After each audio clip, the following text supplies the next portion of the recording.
और यदि बीजेपी को जय भीम के नारे से इतने एलर्जी है तो हमें रोक के दिखाएं। हम अनुशासित सिपाही की तरह काम करते रहेंगे, लेकिन हम इनकी हर बाधा को पार करेंगे। कि आप ये बताओ कि हमारी सारी तैयारियां कंप्लीट हो गई है, तो आप किस आधार पर हमको अनुमति आप नहीं दे रहे और परेशान करते रहे, हम लोग आग्रह करते रहे, वो बल प्रयोग करते रहे। अंत में जब वो किसी तरह से हम लोग आगे बढ़े तो आगे भी फिर ताला मार दिया, पीछे से भी ताला मार दिया। नमस्कार, आप आर्यन खबर देख रहे हैं। मैं हूं परमवीर सिंह। बिहार पुलिस पर कांग्रेस ने बड़ा आरोप लगाया है। कांग्रेस की तरफ से यह आरोप लगाया गया है कि बिहार पुलिस के अधिकारियों और पुलिसकर्मियों ने राहुल गांधी और उनके नेताओं के साथ धक्का मुक्की की है और साजिश का भी आरोप लगाया है कि बिहार के सुपर सीएम के द्वारा राहुल गांधी के खिलाफ साजिश की गई थी। ये तमाम आरोप जो है बिहार कांग्रेस के प्रदेश अध्यक्ष राजेश राम ने लगाया है। राजेश राम ने क्या कुछ कहा, अब देखिए। अनुमति कैसे रद्द किया, तो उनकी जो व्यवहार थी वो हमारे प्रति कहीं ना कहीं बात करने का शैली उनका ठीक नहीं था। और जब मैंने पूछा कि आप ये बताओ कि हमारी सारी तैयारियां कंप्लीट हो गई है, तो आप किस आधार पर हमको अनुमति आप नहीं दे रहे, तो उन्होंने कहा कि ये मेरा काम नहीं है। आप जो है सीधे तौर पर अनुसूचित जाति कल्याण विभाग ने आपका अनुमति रोका है, आप वहां बात करो। वहां के जो विभागीय सेक्रेटरी हैं, मैंने उनसे बात किया और उनसे मैंने रिक्वेस्ट किया कि देखिए मैं सारी तैयारियां कर चुका हूं, आप प्लीज, हम श्योर करते हैं आपको कि किसी भी तरह से आपको लगता है कि कोई इस सभा में ऑकरेंस या कोई घटना हो सकती है, तो आप मुझसे एफिडेविट ले लो। एज ए पीसीसी प्रेसिडेंट मैं आपको एफिडेविट देने के लिए तैयार हूं। ये मैं गारंटी लेता हूं कि वहां किसी भी तरह की कोई आपकी जो है पूरी सहयोग हमारे स्टूडेंट की तरफ से, हमारे नेताओं की तरफ से मिलेगा। लेकिन जिस तरह से वो अव्यवहारपूर्ण बात कर रहे थे, मुझे लग रहा था कि ये कहीं ना कहीं ये दबाव में बैठे हुए लोग हैं, जिला पदाधिकारी और विभाग के कल्याण पदाधिकारी जो वहाँ के सेक्रेटरी हैं। मुझे ये बात से एहसास हुआ। अब आगे की घटना आपको साथ मैं शेयर करना चाहता हूँ कि ये मेरी पहली घटना हुई।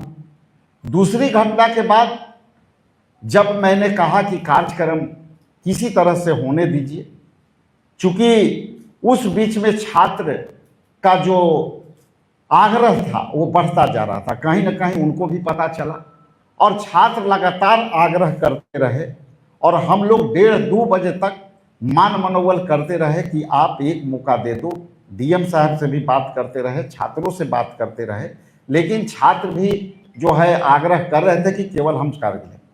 अब इस घटनाक्रम को हम लोगों ने जो है बार बार प्रयास किया, लेकिन जब हमारे आदरणीय राहुल गांधी जी जब एयरपोर्ट आए, तो हम लोग जब एयरपोर्ट से रिसीव करके कहा, तो वहाँ पे हम लोगों ने आग्रह किया कि आप और हमारे नेता, चूंकि जो है हमारे प्रतिपक्ष के नेता हैं, तो वो तो कहीं जा सकते हैं।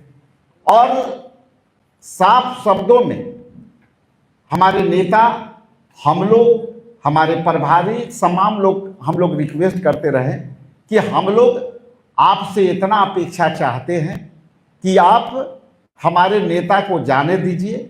वहाँ पे हम लोग सभा नहीं करेंगे और सभा बिल्कुल नहीं होगी, लेकिन हमारे नेता को आप केवल राहुल गांधी जी को अंदर ले जा करके आप अंदर जो है संवाद करा दें। जो है इधर से मात्र राहुल जी चले जाएंगे और वो दलित, पिछड़े, अति पिछड़े बच्चों से संवाद करके वापस आ जाएंगे, बाकी हम लोग रोड पर रहेंगे। जिला प्रशासन ने उससे भी इनकार कर दिया। हमारे पास कोई दूसरा ऑप्शन नहीं था।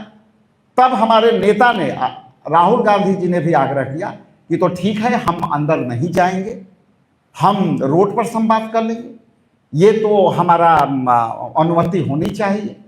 रोड पर हम खड़े हो जाएंगे, उधर से छात्र आ जाएंगे, मैं बात कर लूंगा, वहां पर अपना वापस चला जाऊंगा। अंत में जो है इस पर भी नहीं तैयार हुआ। और जब हम लोग कहे कि नहीं चलिए, तो उन्होंने कहा कि ठीक है चला जाए। हम लोग को भी लगा, हमारे नेता को भी लगा कि जाएंगे, कोई ना कोई व्यवस्था करेंगे। मैं पर्सनली एसपी और डीएम से भी आग्रह किया कि आप हमको संवाद करा दो, बीच के रास्ता आप ढूंढो, हम किसी भी हालत में मेरा नेता मिलकर जाएंगे। उधर छात्र भी दबाव में है कि हमको मिलके नेता से जाना है, लेकिन इन लोगों ने कहा कि ठीक है, मैं बीच के रास्ता निकालता हूं। और जब वहां से हम लोग चले, तो यहां शहर में आते आते जब हम लोग आगे बढ़े, तो आप विजुअल देखे होंगे, उस सारे विजुअल में देखेंगे कि हम लोग को किस तरह से धक्का धुकी करते हुए और वो रोकने का प्रयास हुआ। जब वहां से 1.5 किलोमीटर आगे हम लोग पहुंचे, तो एक गेट था, उसमें उन्होंने जो है सीकड़ जड़ दिया, ताला मार दिया, और ताला मार करके और परेशान करते रहे। हम लोग आग्रह करते रहे, वो बल प्रयोग करते रहे। अंत में जब वो किसी तरह से हम लोग आगे बढ़े, तो आगे भी फिर ताला मार दिया, पीछे से भी ताला मार दिया। फिर हम लोग आगे बढ़े, इसके बाद हम लोग को गाड़ी का काफिला ब्रेकेटिंग करके रोक दिया। और ब्रेकेटिंग रोके तो हमारे पास और कोई ऑप्शन नहीं था, हमको ना काफिला में पीछे लौट सकते थे और आगे जाने का भी रास्ता आप रोक दिया। तो मजबूरन हम लोग को, हमारे नेता को पैदल जाना पड़ा। और हम लोग प्रशासन से ये अपेक्षा कर रहे थे कि ये बीच के रास्ता निकाल करके वहाँ के जो दलित, जो अम्बेडकर छात्रावास के स्टूडेंट और ओबीसी ईबीसी के जितने भी बच्चे हैं, उनसे निकाल करके 10-15 स्टूडेंट से मिलवा देंगे, हम लोग चले जाएंगे। लेकिन इनका मूड ठीक नहीं था। जैसे ही हम पीछे आगे बढ़े, तो 3 बार पुलिस वाले ने मुझे पीछे से खींच करके, जबरदस्ती बाह में पीछे से मेरे कुर्ता खींच करके, शर्ट खींच करके पीछे कर दिया। फिर मैं आगे बढ़ा। अब क्या है कि जब वहां पे खुद पुलिस ये चाहती थी कि इन लोग के साथ हमारा इंटरेक्शन अलग तरफ से हो जाए, आपाधापी हो जाए, लॉ एंड ऑर्डर की स्थिति पैदा हो जाए, हम लोगों ने संयम से वहां पहुंचा।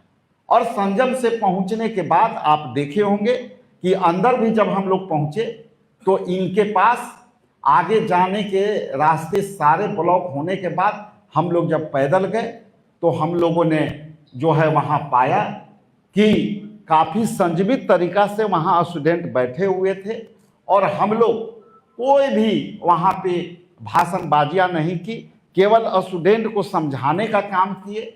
और सरकार जो है सुपर, चूँकि एक चीज़ बताता हूँ कि पता नहीं ये सरकार कैसे चल रही है, ये सरकार दलितों विरोधी कैसे हो गई, ये सरकार पिछड़ों के विरोधी कैसे हो गई, ये सरकार बाबा साहेब के विरोधी कैसे हो गए। मैं सीधा सवाल करता हूं कि ये सरकार जो वर्तमान की सरकार है, वो फिरका प्रस्ती के ताकत वाली सरकार है।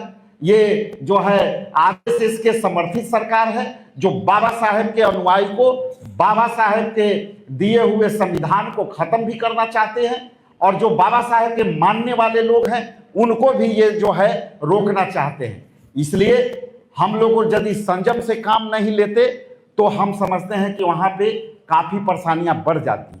इसलिए आप लोग के चैनल के माध्यम से मैं स्पष्ट कर दूं कि ये जदयू के सरकार, बीजेपी के सरकार जय भीम से डर गई है, और ये जय भीम के नारा जारी रहेगा पूरे देश में। बिहार में ये जय भीम का नारा लागू रहेगा, और यदि बीजेपी को जय भीम के नारे से इतने एलर्जी है, तो हमें रोक के दिखाए। हम अनुशासित सिपाही की तरह काम करते रहेंगे, लेकिन हम इनकी हर बाधा को पार करेंगे।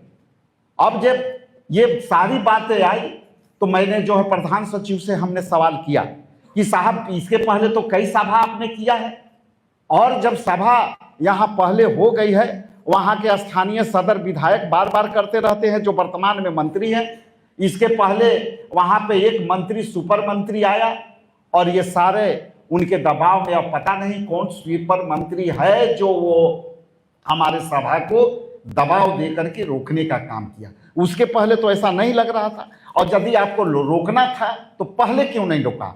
सीधा मेरा सवाल है कि आप रोकना था तो डे 1 से आपको रोकनी चाहिए थी।